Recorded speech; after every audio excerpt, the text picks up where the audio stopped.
and it's 2024. It is essentially election season. It's here, it's happening, you guys, and this is an election that is going to determine whether or not we live in a more or less free country or a dictatorship. Good times. All joking aside, it's going to be a hard year, but I also feel cautiously optimistic that we can succeed. But for myself, I had to kind of give myself a set of ideas, principles, resolutions that I was going to guide myself by for the rest of this year, and I'm going to share them with you now. Call them 2024 New Year's resolutions, if you will. The first resolution is simply this: I will do everything in my power in 2024 to help save democracy. This is not exaggeration. This is not hyperbole. This is the last year we live in a democracy in this country if Trump wins the election. So this first resolution is the most important one of all, hands down. My second resolution for 2024 is I am going to spread good news relentlessly. I'm going to do this because it builds morale, which we're going to need in this really long and grueling year. I'm going to do it because the mainstream media refuses to do it. And I'm going to do it because, like them or not, the Biden administration has done a lot of astonishingly good things in the last 3 years, and they're continuing to. But if we don't amplify them, no one's going to see why they need to go out and vote for them. Resolution number 3, I am going to ask everybody I talk to who is of age whether or not they are registered to vote. I don't care if I am talking to a barista, if I'm talking to my hairdresser, I am going to ask if they are registered to vote, and if they are not, I am going to pull out my phone and I am going to help them register on the spot. That's assuming, of course, that they are not obviously a Trump supporter. Next resolution, I will memorize this Rebecca Solnit quote, and I will use it often.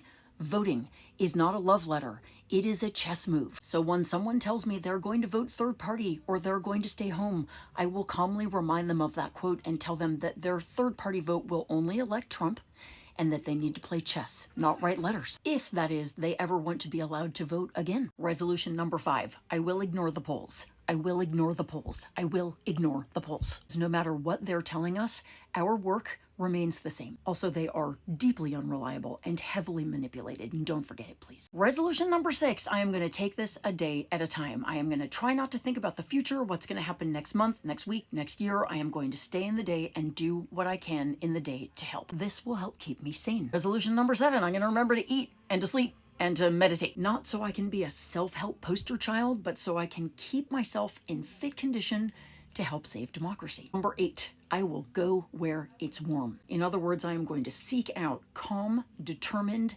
essentially hopeful sources of information. They need also to be factual, but I'm going to stay away from people who are hysterical or fear-mongering or catastrophic, because it's not helpful. Number 9, I will repeat like a mantra, the many are more powerful than the money, because it's true, and because it's gonna feel scary and overwhelming when we hear about the Koch brothers' money, but we can beat them if we all work for it. Finally, this is cheesy, but I'm gonna post a note on my bathroom mirror, and it's gonna say, the object in this mirror is stronger than it appears. And then I'm gonna remember that every single day. Why? Because I'm going to get scared this year. I'm going to feel despair some days this year. I'm going to be terrified that it's not going to be okay. And that little note is going to remind me that I'm strong enough to handle this when you and I do it together. If we follow these resolutions and work together, there is nothing we can't do.